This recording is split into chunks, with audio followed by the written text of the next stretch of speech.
బ్రహ్మపట్నాలు సక్రంగా సాక్కొచ్చిందట మహాతల్లి ఈ ఆది పరాశక్తి నాయనా ఈ ఆది పరాశక్తి నాయనా అలా బ్రహ్మపట్నాలు సక్రంగా సాగొచ్చి బ్రహ్మదేవుని అలా కల్లారా చూసిన ఆయన అలా వరం కోరుకుంటా ఉన్నది గోవింద నాయనా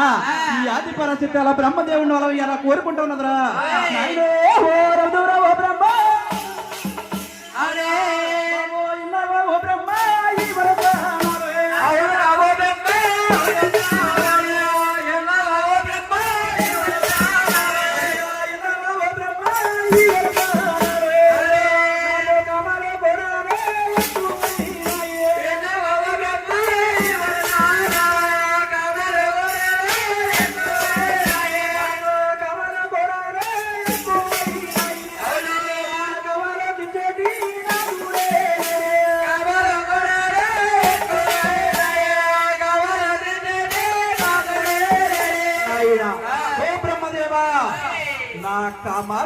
పెరిగిపోయి నాయన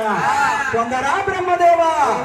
నన్ను కానీ నువ్వు పొందినట్లయితే ఈ బ్రహ్మపట్నాలన్నీ కూడా నీకే రాసిస్తానని అలాగే చెప్పేసి నాయన అలా వరం కోరుకుంటున్నదన్న మహాతల్లి నాయన ఈ ఆది పరాశక్తి నాయన అదే సమయంలో నాయన కళ్ళ ఎదురుగా నిలబడితే ఆయన తల్లి గారు అడిగినటువంటి కోరికను ఆలకిస్తున్నటువంటి బ్రహ్మదేవుడు వారు నాయన ఆశ్చర్యపడిపోయాట అరే నా తల్లి గారు ఆది పరాశక్తి నాయన వేలంగాడి వేలంలో వచ్చి కోరరాని వరం నన్ను కోరుతుందేమిట్రా నాయన అలాగని చెప్పేసి